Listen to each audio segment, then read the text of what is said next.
अस्सलाम वालेकुम, मैं हूँ शाहजेब खानजादा। वज़ीर आज़म इमरान खान ने अचानक डॉक्टर हफीज शेख से वजारत खजाना का कलमदान वापस ले लिया है और वफाकी वजीर हम्माद अजहर को वजारत खजाना दे दी गई है।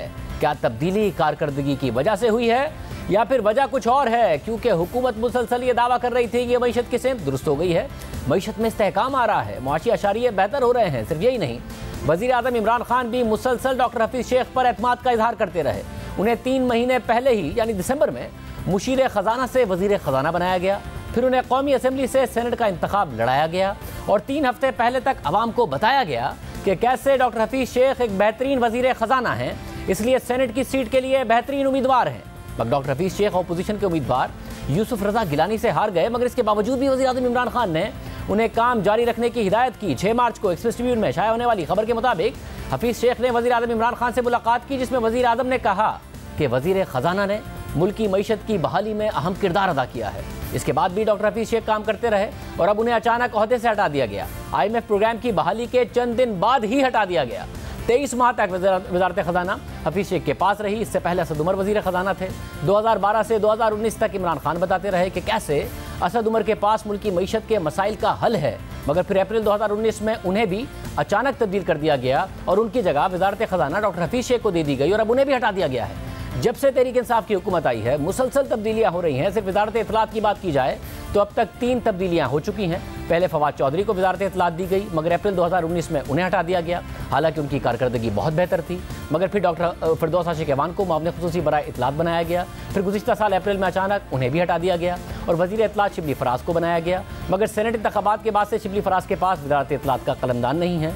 इसी तरह 2.5 साल में FBR के 5 चेयरमैन तब्दील हो चुके हैं। सिर्फ 18 महीने के दौरान बोर्ड ऑफ इन्वेस्टमेंट के 4 चेयरमैन तब्दील हो चुके हैं। मुआशी टीम में मुसलसल तब्दीलियाँ की जाती रही हैं। पहले तारीफ़ की जाती है, फिर उसी शख्स को हटा दिया जाता है। क्या कारकर्दगी की वजह से तब्दीलियाँ होती हैं या वजह कुछ और होती है? इस सब पर बात करेंगे। और क्या मज़ीद तब्दीलियाँ होने जा रही हैं? हमारे साथ मौजूद हैं तहरीक इंसाफ के रहनुमा शिबली फराज साहब। शिबली फराज साहब, बहुत शुक्रिया हमें शो में ज्वाइन करने के लिए। शिबली फराज साहब, अब से 3 हफ्ते पहले तक बहुत ज़्यादा तारीफ़ें की जा रही थी कि हफीज शेख क्यों सेनेट में उनको वोट दिया जाना चाहिए, क्यों एक बेहतरीन वज़ीर ख़जाना है। वज़ीर आज़म तारीफ़ कर रहे थे कि मेरी मुआशी टीम ने ज़बरदस्त परफॉर्म किया है। फिर ये क्या हुआ अचानक? देखिए, एक तो जाहिर है कि इलेक्शन भी एक वजह थी और उसके अलावा जो प्राइम मिनिस्टर साहब हैं वो तो चाहते यही हैं कि इस वक्त जो महंगाई है और हमारा ये प्राइम मिनिस्टर का ये मानना कि जो उनकी सियासत का जो महवर है वो तो गरीब अवाम है और उनकी बहबूद के लिए उन्होंने जो भी फैसले किए हैं वो उन्हीं के लिए किए हैं। तो वो ये समझते हैं कि जिस तरह कोरोना की भी एक नई लहर आई है जो कि बड़ी शदीद है, ऐसी सूरत हाल में हमें जो है तो अपनी टीम को री एनर्जाइज करना होगा, जो फाइनेंशियल टीम है। और वो जो फाइनेंशियल टीम है वो एक यंग मिनिस्टर हमाद की सूरत में हमें मिले हैं और मैं ये समझता हूँ कि जो पॉलिसीज़ हैं वो जाहिर है कि आपकी जो मुल्क की जो ग्राउंड रियलिटीज़ होती हैं वो उसके मुताबिक होनी चाहिए और मैं ये समझता हूँ कि ये एक अच्छा फैसला है और इंशाल्लाह ये हमाद अजहर जो है तो इसको जो वजारत खजाना है उसको बड़े डायनामिक तरीके से लीड करेंगे। मगर इस वक्त मुझे ये बताएगा कि क्या ग्राउंड रियलिटीज़ के मुताबिक अगर नहीं थी उनकी कारकर्दगी तो उन्हें सेनेटर क्यों बना रहे थे? फिर उनसे IMF का प्रोग्राम क्यों निगोशिएट करा रहे थे जो भी कुछ दिन पहले ही बहाल हुआ है? और ग्राउंड रियलिटीज़ के मुताबिक कैसे होंगी? जब IMF के प्रोग्राम में हम होंगे तो उनके डिक्टेशन के तहत ही बहुत सारी पॉलिसीज़ होंगी। क्यों सेनेट का इंतखाब उनको लड़वाया गया? देखिए, ये तो उस वक्त की ज़रूरत थी और उनको वो एज अ फाइनेंस मिनिस्टर उनको पार्लियामेंटेरियन होना चाहिए था, तो वो चीज़ हो नहीं सकी, तो इलेक्ट नहीं हो सके वो, तो उसकी वजह से उन्हें जो है हमाद अजहर चूँकि ऑलरेडी मेंबर नेशनल असेंबली हैं तो इसलिए वो एक बेहतरीन कैंडिडेट थे। मगर शिबली फराज साहब, उस बुनियाद पर तो वो 9 जून तक रह सकते थे, क्योंकि वज़ीर आज़म 6 महीने के लिए रख सकता है किसी को भी वज़ीर के ओहदे पर। 10 दिसंबर को बने, 9 जून तक रह सकते थे, अचानक क्यों हटा दिया? नहीं, मतलब है कि 9 जून तक जरूरी तो नहीं है कि आखिरी डेट तक उनको रखना था। एक चीज जो कि फैसला करना होता है तो वो अगर वक्त में कर दिए जाए तो जरूरी नहीं है कि आप आखिरी डेट पे ये फैसला करें। उनकी कारकर्दगी की वजह से हटाया गया उन्हें?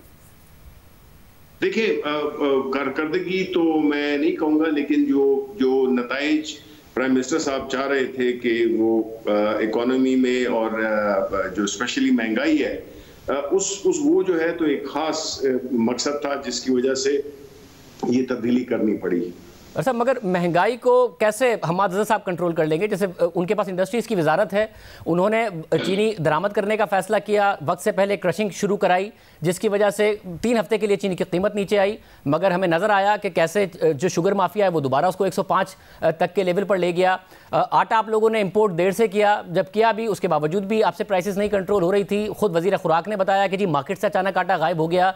तो जो नीचे ऑपरेटर्स हैं वो जब इस तरीके से कर दें कि आपके कंट्रोल में नहीं आती चीज़ें, आने वाले दिनों में आपको IMF के प्रोग्राम के तहत बिजली की कीमतें भी बढ़ानी है, जो हम्माद अज़हर साहब भी बढ़ाएंगे, हफीज शेख साहब को भी बढ़ाना था, तो फाइनेंस मिनिस्टर कैसे ये महंगाई के फैक्टर्स को कंट्रोल कर लेगा?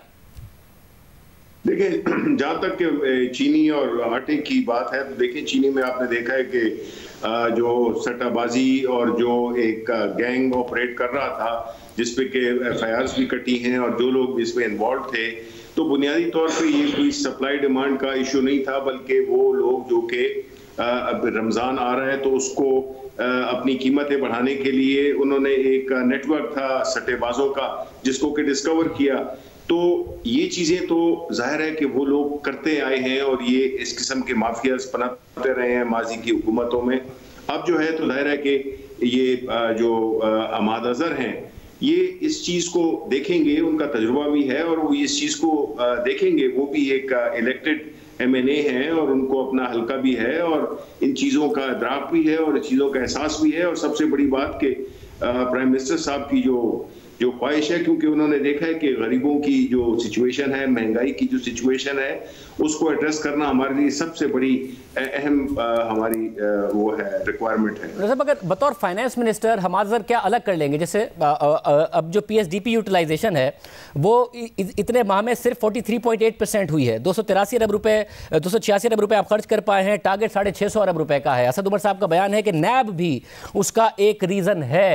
अब अगर नैब की वजह से आप PSDP एलोकेट हो जाए मगर खर्च आप ना कर पाएँ, नीचे माफियाज की वजह से आप महंगाई ना कंट्रोल कर पाएँ, तो कोई इंडिविजुअल क्या कर लेगा ये चीज़ें तब्दील करके? नहीं, ऐसे तो फिर चाहिए कि हमें फाइनेंस मिनिस्टर रखना ही नहीं चाहिए, उसकी ज़रूरत ही नहीं है। बात यह है कि जहाँ तक कि PSDP का ताल्लुक है, देखें वो आखिरी जब साल होता है उसके आखिर में सबसे ज़्यादा रिलीजेस होती हैं, तो वो एक उसके मुख्तलिफ वजूहात हैं, लेकिन उसका जो ताल्लुक है वो इससे नहीं है। हमारी जो बुनियादी फोकस है वो या जो कंसर्न है हमारी वो है महंगाई है, जिसमें कि आप जाहिर है कि ये एक सबसे इस वक्त जो लोगों को इफेक्ट कर रही है वो तो महंगाई है। वैसा तो महंगाई की वजह तो ज़्यादातर ये कहा जाता है कि जो सूबाई हुकूमतें हैं उनके कंट्रोल्स ठीक नहीं हैं, तो सूबाई हुकूमत में कोई तब्दीली नहीं की। पंजाब हुकूमत में सबसे ज़्यादा जो बड़ा सूबा है वो पंजाब हुकूमत का है, आपने फाइनेंस मिनिस्टर बदल दिया। और जैसे नैब का एक रीज़न दिया है असद उमर साहब ने कि जी नैब रीज़न है, जब अपोजिशन आपके पास आई कि जी ये हमारा ड्राफ्ट है तो आपने उन पर NRO का इल्ज़ाम लगा दिया और बाद में अब नैब आप ही के लिए बड़ा मसला बन रहा है। ये नैब अपोजिशन के लिए बड़ा मसला बना या आपके लिए ज़्यादा बड़ा मसला बन गया है? क्योंकि आज जो पावर मिनिस्ट्री की IPPs के साथ डील हुई है उसके भी जो पैसे नहीं रिलीज़ हो सके, उसका रीज़न भी ये बताया जा रहा है कि जी नैब का खौफ है, वो क्लीन चिट नहीं दे रहा है। तो नैब आपकी हुकूमत के लिए मसला बन गया या अपोजिशन के लिए मसला बनना था? देखिए, इसमें तो कोई शक नहीं है कि जो जिस तरह से ये इस नैब लॉ को बनाया गया है, और जाहिर है कि इसके जिम्मेदार भी हम नहीं है, ये तो अपोजिशन पार्टीज को चाहिए अगर वो इत्तेफाक कर लें कि भाई हमने कुछ जिस तरह हमने कहा था कि नैब लॉज हो गए, इलेक्टोरल रिफॉर्म्स हो गए, जुडिशल रिफॉर्म्स हो गए, इस पे अपोजिशन बैठे। अपोजिशन तो सिर्फ अपने चक्कर में, अपने लीडरशिप को बचाने के चक्कर में है, लेकिन टीम का बदलना ये अच्छा होता है। और अगर आप समझते हैं कि एक शख्स जो कि प्राइम मिनिस्टर समझते हैं और हम भी समझते हैं कि हम्माद अज़हर जो है तो वो काफ़ी इफेक्टिव होंगे, उनमें यंग भी हैं और एक्सपीरियंस भी है, तो वो आई थिंक कि ये इन सारे इश्यूज को वो हल कर लेंगे। साहब, हम्माद अज़हर साहब की कॉम्पिटेंस में नहीं सवाल उठा रहा और हम उम्मीद करते हैं कि वो डिलीवर करें, मगर मसला सिर्फ ये हो रहा है कि क्या आप जो तब्दीलियां कर रही हैं वो मेरिट के बुनियाद ही पर की गई है, वो परफॉर्मेंस की बुनियाद पर ही की गई है? क्योंकि परफॉर्मेंस बुरी तो जगह जगह नज़र आती है। पंजाब में पंजाब के चीफ मिनिस्टर की नज़र आती है, PSDP अगर खर्च नहीं हो रहा तो सिर्फ नैब पर नहीं डाला जा सकता, इसके ऊपर नज़र आती है। पेट्रोल का क्राइसिस आया, हम इस प्रोग्राम में बार बार उठाते रहे मगर एक्शन नहीं लिया गया। फिर LNG का क्राइसिस आ गया, 50 अरब रुपए इन सर्दियों में ज़ाया हो गए, हम बार बार उठाते रहे, नहीं एक्शन लिया गया। फाइनली नदीम बाबर साहब को हटाया गया। तो एक तो वक्त पर एक्शन ना लेना और कारकर्दगी की वजह से एक्शन लेना, ये इस वक्त हुकूमत में नजर नहीं आया है। किसी और वजह से एक्शन हो जाता है, क्योंकि असद उमर साहब को भी फाइनेंस मिनिस्ट्री से हटाया गया और कोई और वजारत दे दी गई थी। फिर एक सेकंड देखिए शाहजेब, बात यह है कि हुकूमतें टीवी प्रोग्राम्स पे नहीं चलती हैं ना किसी को हटाना, किसी को तब्दील करना जस्ट बिकॉज आपने प्रोग्राम किए हैं उस बुनियाद पे नहीं हटाए जाते। उसकी पूरी कारकर्दगी, उसकी बाकायदा हुकूमतें इस तरह नहीं चलती हैं कि आज आपने प्रोग्राम किया और कल हम उस पर फैसला कर दें कि चूंकि एक प्रोग्राम में ये डिस्कस किया गया है कि जी ये हुआ है तो हम उसको कल तब्दील कर दें। ये शरीफ साहब आपने बिल्कुल दुरुस्त कहा है। नहीं, ये आपने बिल्कुल दुरुस्त कहा है, ये आपने बिल्कुल दुरुस्त कहा है। नहीं बस ये आपने बिल्कुल दुरुस्त कहा है कि प्रोग्राम की वजह से नहीं होना चाहिए, मगर ये भी नहीं होना चाहिए कि जब प्रोग्राम में हकाइक रखे जाएं तो आगे से कहा जाए ये झूठ है, ये प्रोपेगेंडा है और उस शख्स का और पॉलिसी का दिफा किया जाए, मगर एक साल बाद माना जाए। शुगर के हवाले से भी हमने जहांगीर तरीन साहब के हवाले से बहुत किए तो यही कहा गया कि जी ये झूठ है, प्रोपेगेंडा है, लीगल नोटिस सर्व कराए गए, फिर बाद में माना गया। तो मैं इसलिए कह रहा हूं कि पेट्रोल और उसके बाद LNG तो वक्त पर लाजमी नहीं है कि हर चीज का गलत बात का दिफा किया जाए। देखिए नहीं शाहजेब, देखिए अगर आपका मकसद है मुझे कठेरे में खड़े करने का तो वो तो मैं एक्सेप्ट नहीं करूंगा। दूसरी बात ये है कि आप नहीं देखिए ना, आपने एक पूरी चार्जशीट बना दी जिसमें कि आपने कहा कि ये प्रोग्राम किया, ये प्रोग्राम किया, ये प्रोग्राम किया। देखिए हमें वक्त लगता है, हमने ये नहीं करना होता, हमें इन्वेस्टिगेशन करनी होती है, एक कमेटी होती है, उसकी पूरी फोरेंसिक ऑडिट होता है। ये जो चीनी का, ये जो आटे का, ये जो गैस का, पेट्रोलियम का, इसके लिए बाकायदा एक टाइम लगता है हकाइक तक जानने पे। किसी की विम्स पे नहीं किया जा सकता कि पता भी हो लेकिन आप अदालत में मुकदमे क्यों चलते हैं साल साल, इसलिए कि उसकी एक बाकायदा एक तरतीब होती है, आपको एक कुछ मराहिल तय करने पड़ते हैं।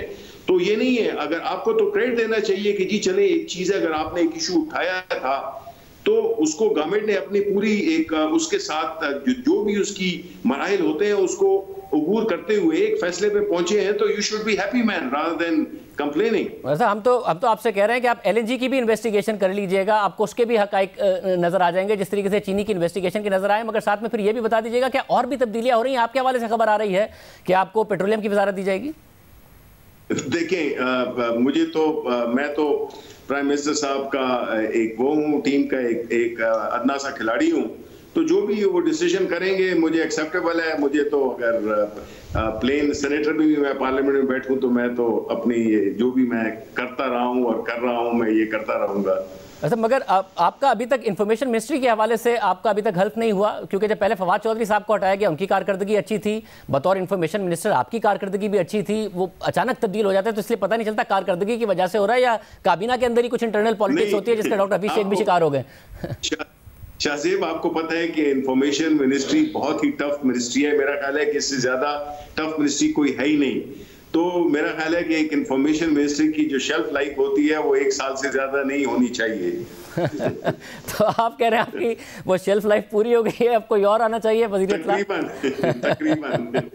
अच्छा, मगर साथ साथ ये बताइएगा सिर्फ हमाद अजहर साहब की तब्दीली है या मुआशी टीम में और काबीना में और तब्दीलियां भी वज़ीर आज़म करने का इरादा रखते हैं?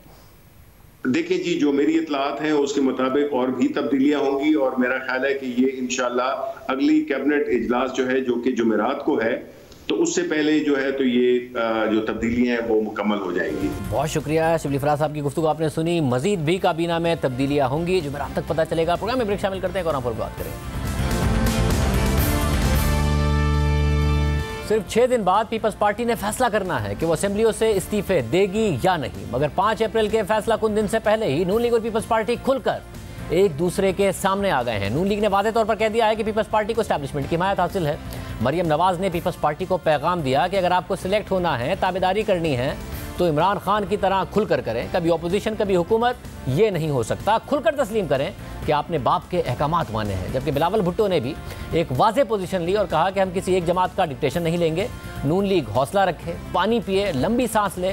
साथ ही बिलावल भुट्टो ने पंजाब में तहरीक अदम एतमाद के हवाले से कहा कि उन्हें इस मामले पर शहबाज शरीफ और हमजा शहबाज से मस्बत रद्द अमल मिला। जबकि मरियम नवाज ने कहा कि आसिफ जरदारी ने यह ऑफर दी थी कि इमरान खान बुज़दार को सपोर्ट करते हैं और सिलेक्टर्स चाहते हैं कि पंजाब में तब्दीली लाएं, इसलिए नून लीग माने तो वो पंजाब में तहरीक अदम एतमाद ले आएंगे। इस पूरी सूरत हाल पर बात करेंगे। नून लीग से शाहिद खान अब्बासी साहब और पीपल्स पार्टी से कमरुज़्ज़मा कायरा साहब हमारे साथ मौजूद होंगे। कायरा साहब, पहले आपसे, कायरा साहब, बिलावल भुट्टो जरदारी साहब ने इशारा दिया कि leader of the opposition national assembly और leader of the opposition Punjab यानी कि हमजा शहबाज और शहबाज शरीफ साहब इस बात के लिए राजी थे कि पंजाब में तब्दीली आए, मगर मरियम नवाज साहिबा कह रही है कि जरदारी साहब ने कहा कि सिलेक्टर्स भी हटाना चाहते हैं, इमरान खान बुज़दार को नहीं हटाना चाहते, इसलिए नवाज शरीफ साहब ने मना कर दिया। ये क्या मामला है?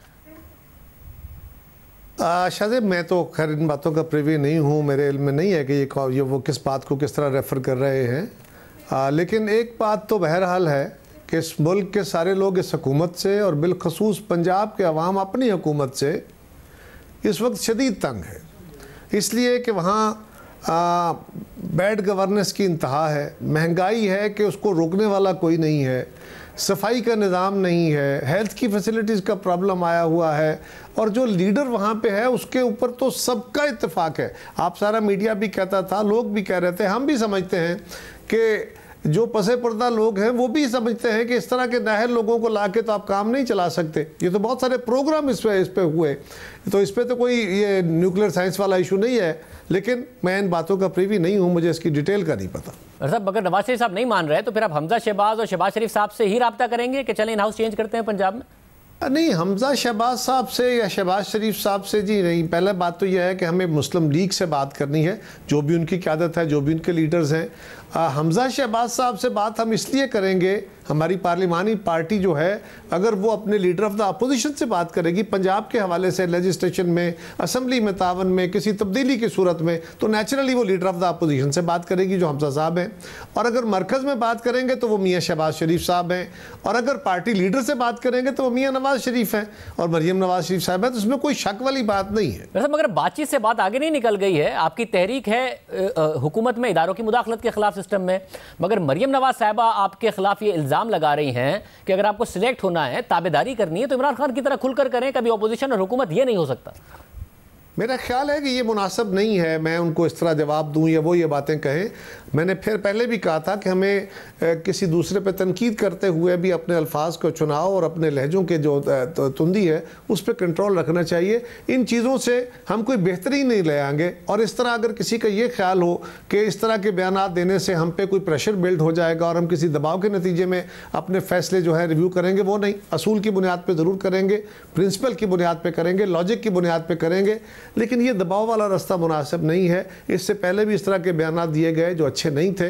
लेकिन एक बात शाहजेब, मैं आपके प्रोग्राम के ज़रिए सिर्फ कह रहा हूँ कि अब तक की होने वाली जितनी गुफ्तगू है, जितना तलखी है, उसका नुक्ता आगाज़ पीपल्स पार्टी की तरफ से नहीं है। हमने रिप्लाई में कुछ बातें कही हैं, हम भी ना कहते तो अच्छा होता, लेकिन हम क्या करते, बेहतर था कि वो इनिशिएटिव ना हो। मगर उन्हें गुस्सा है कि जिस वक्त गिलानी साहब बाप पार्टी की सपोर्ट से लीडर ऑफ द ऑपोजिशन बन रहे थे, उस वक्त आप लोग मरियम नवाज साहिबा के साथ नाश्ता कर रहे थे, तो उन्हें गुस्सा है कि आप लोगों ने धोखा दिया। देखिए, गुजारिश ये है शाहजेब साहब कि उन बाप वालों को एक तरफ रख दें। हमारे पास 26 वोट थे, वो 4 निकाल भी दे, 30 तो 26 वोट थे, 26 ही उनके पास थे। अगर वो भी होता तो भी ये था कि जिस पार्टी की सिंगल लार्जेस्ट पार्टी के तौर पे पीपल्स पार्टी सेनेट की पार्टी है, तो 26 मेंबर्स के साथ भी स्पीकर जो चेयरमैन है वो हमें ही लीडर ऑफ द अपोजिशन मुकर्रर करते। तो एक मेंबर तो मुस्लिम लीग के ही हैं, दिलावर साहब जो हैं, दिलावर अब्बास साहब, उनके साथ कुछ लोग आए, उनके ऊपर एतराज़ होना, बहुत सारी चीज़ों पे एतराज़ किया जा सकता है ना। मतलब मैं एतराज़ कर सकता हूँ कि आपने कल पंजाब में आपने फिर मुझसे बात शुरू करा दी कि पंजाब में आपने इसी पीटीआई के साथ समझौता करके अनअपोज्ड अपनी सीटें कराई हैं। उससे पहले टेक्निकल जो मेंबर्स थे, टेक्निकल सीट्स थी, उसके ऊपर भी अनअपोज्ड, फिर जनरल सीट्स के ऊपर भी अनअपोज्ड। हमसे कहा गया कि आप अपना कैंडिडेट विड्रा करें, हालांकि हमसे प्रॉमिस था कि अब हमें जो आपके पास फालतू वोट होंगे वो देंगे, जीतते या ना जीतते अलग बात है, लेकिन उसके नतीजे में एक इत्तेफाक हो गया। तो उस इत्तेफाक राय को हम क्या कहें, हम तो नहीं कह रहे कि कोई उसमें कोई आपने कोई डील कर ली है। इस तरह की और बहुत सारी बातें जो नहीं करनी मुनासिब, मैं नहीं करना चाहता। बहुत शुक्रिया कायरा साहब की गुफ्तगू आपने सुनी। शाहिद खान अब्बासी साहब हमारे साथ मौजूद होंगे एक ब्रेक के बाद। हमारे साथ साबिक वज़ीर आज़म शाहिद खान अब्बासी साहब मौजूद हैं। भाई साहब बहुत शुक्रिया। भाई साहब, अजीब सी सूरत हाल है कि बिलावल भुट्टो जरदारी साहब कह रहे हैं कि पंजाब में तब्दीली के लिए हमजा शहबाज साहब और शहबाज शरीफ साहब राजी थे, जबकि मरियम नवाज साहिबा कह रही हैं कि जरदारी साहब ने कहा कि सिलेक्टर्स भी ये चाहते हैं कि पंजाब के अंदर तब्दीली आए, तो नून लीग और पीडीएम माने तो हम पंजाब के अंदर तब्दीली ले आए, मगर मियाँ साहब ने इनकार कर दिया। तो यानी कि शहबाज शरीफ साहब और हमजा शहबाज राजी थे इस बात के लिए। नहीं, ऐसी कोई बात नहीं है। ये बात 2-3 दफ़ा पीपल्स पार्टी ने की है और पब्लिकली भी की है, और हमारा हमेशा मौक़िफ़ ये रहा है कि हम किसी ऐसी अदम एतमाद के ज़रिए तब्दीली करके और किसी को साथ मिलाकर वहाँ हुकूमत कायम करने के हक़ में नहीं है, क्योंकि हम तो इस निज़ाम को बदलने की बात कर रहे हैं, हम निज़ाम का हिस्सा बनने की बात नहीं कर रहे। हम तो जिस निज़ाम के ख़िलाफ़ हैं उसमें हम इक़्तिदार में हिस्सेदार बनने के बिल्कुल ख्वाहिशमंद नहीं है। ये पीडीएम का मौक़िफ़ नहीं है। पीडीएम तो कहती है कि मुल्क के आइन को बदल के आइन के मुताबिक करें। मगर भाई साहब, हमसे मुराद नून लीग में भी आप सब तो ना हुए। अगर शहबाज शरीफ साहब और हमजा शहबाज साहब समझते हैं कि जी हमें इस सिस्टम में हिस्सा बनना चाहिए और पंजाब की हुकूमत लेनी चाहिए बुज़दार साहब को हटा के, जो कि बिलावल भुट्टो ज़रदारी साहब भी कह रहे हैं कि इतनी बुरी हुकूमत आप क्यों चलने दे रहे हैं, क्यों चाहती है नून लीग की हुकूमत चले? देखें, ये बड़ी अजीब बात है कि PMLN के बारे में बातें जो हैं वो दूसरे करते हैं। शहबाज साहब, हमजा शहबाज साहब सदर हैं इस जमात के। हमजा शहबाज साहब पंजाब की पार्लिमानी पार्टी के सदर हैं। कोई ऐसी बात आज तक मैंने नहीं सुनी है कि वो कहें कि हम अदम एतमाद करके और यहाँ पर हुकूमत बना लें। ये तो पार्टी का बड़ा वाज़ेह मौक़िफ़ है कि हम इक़्तिदार में हिस्सेदार बनने के लिए काम नहीं कर रहे, हम तो निज़ाम की तब्दीली की बात कर रहे हैं। बस अब अगर निज़ाम की तब्दीली, यहाँ पीपल्स पार्टी की बात में वजन नहीं है कि वो कहते हैं कि जी जितने भी हुकूमत पर प्रेशर आया है वो सारा का सारा पार्लियामेंट के ज़रिए आया है, हमारे सेनेट के इलेक्शन के ज़रिए, बाई इलेक्शंस के ज़रिए, जो इलेक्शन का प्रोसेस है उसके ज़रिए। तो पंजाब में भी अगर बुज़दार साहब को हटाया जाता है तो हुकूमत पर बहुत ज़्यादा दबाव आएगा, मरकज़ी हुकूमत नहीं रह पाएगी। देखिए, बात हुकूमत की नहीं है। हम असूल तोड़ कर जो हमारा बयानिया है कि हम इस निज़ाम को कबूल नहीं करते, ये गैर जमहूरी गैर आइनी चीज़ों को कबूल नहीं करते, तो हमें ये बाप के लोग तोड़कर लीडर्स अपोजिशन की कुर्सी हासिल करके हमें इस किस्म की बातों में नहीं पड़ना चाहिए। ये तो हम पहले दिन से कह रहे हैं कि हम कोई ऐसी बात नहीं करना चाहते जिससे डील की बू भी आए।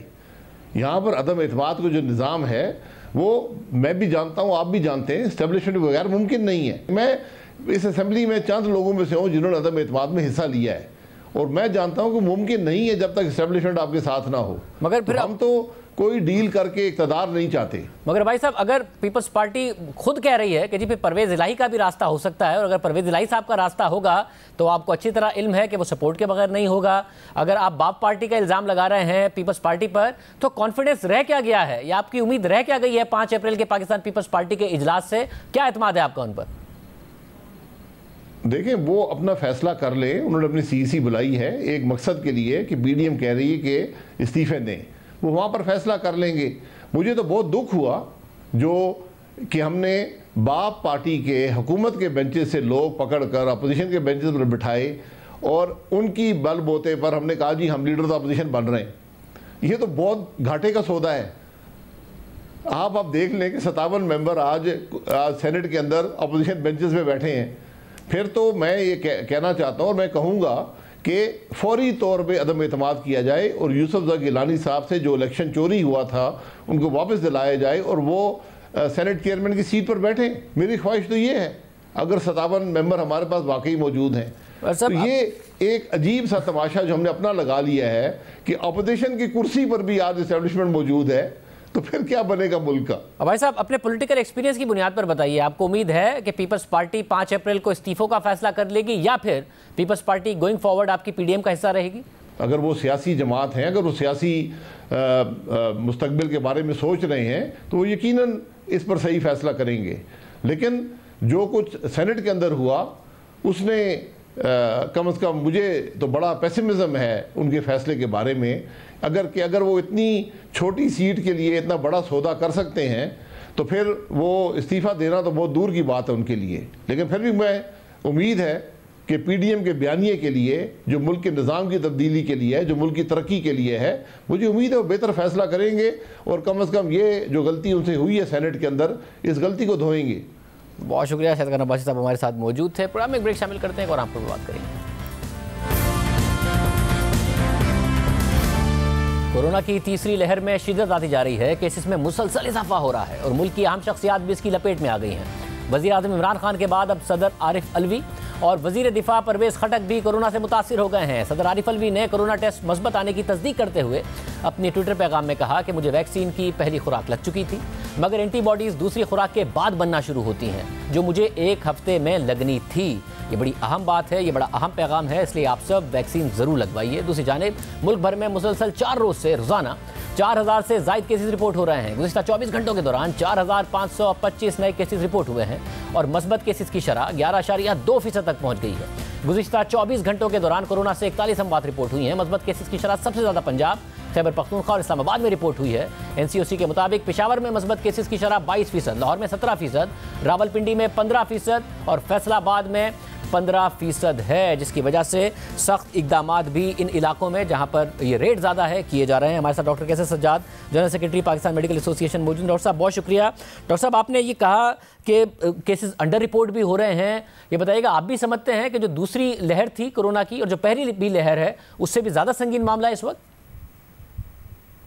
जी हाँ, ये बिल्कुल ये बात दुरुस्त है कि ये पहली दूसरी वेव से ज़्यादा थर्ड वेव खतरनाक है। उसकी वजह यह है कि इस थर्ड वेव में पहले वेव की जो वेरिएंट थे कोरोना के, सेकंड वेव की जो वेरिएंट थे, उसके साथ जो यूके वेरिएंट्स आ गया है, ये मिलके एक नई शक्ल सारा इख्तियार कर गया। सारे वेरिएंट्स इस वक्त मौजूद हैं तीनों, और सबसे ज़्यादा जो मुश्किलात का सामना करना पड़ रहा है वो है यूके वेरिएंट्स, क्योंकि वो बहुत तेज़ी से एक से दूसरे में फैल जाता है। तकरीबन उसकी जो कुव्वत होती है वो तकरीबन 60 to 65% बहुत ज़्यादा तेज़ी से एक से दूसरे में ये मुंतकिल हो जाता है कोरोना वायरस। लिहाजा मैं समझता हूँ कि ये एक सीरियस मामला है, और इसके अंदर जो सीरियसनेस सबसे ज्यादा है वो ये है कि ये बच्चों को, खासकर 10 साल से कम उम्र के बच्चों पे ये अटैक करता है, उनको बीमार करता है। लेकिन अच्छी बात ये है कि वो बच्चे ज्यादा सीरियस बीमार नहीं होते हैं। लेकिन इसमें बुरी बात ये है कि ये बच्चे घर लेके जाते हैं और अपने एल्डर्स को ये बीमार करते हैं, लाइक के दादा दादी, नाना नानी और अपने पेरेंट्स को, जो बूढ़े बाप होते हैं, उनको ये बीमार करते हैं। वैसे मगर अब क्या किया जाए? अवाम हुकूमत के कहने के बावजूद SOPs पर अमल नहीं कर रहे, एहतियात नहीं कर रहे हैं, वैक्सीनेशन में हमारा मुल्क बहुत पीछे है, तो किस तरीके से कंट्रोल किया जाए इसे? देखिए, इसमें बार बार हम कह रहे हैं कि हुकूमत को सिर्फ बोलना नहीं है, हुकूमत को अमल दरामद कराना है SOPs पे। अगर आप सिर्फ कहते रहेंगे तो ये काम चलेगा नहीं। दूसरी बात यह है कि तकरीबन 70 से 75% आवाम को, आपकी पॉपुलेशन को वैक्सीनेट करना पड़ेगा, और एज अर्ली एज पॉसिबल उनको वैक्सीनेट करना पड़ेगा, जितनी जल्दी हो सके।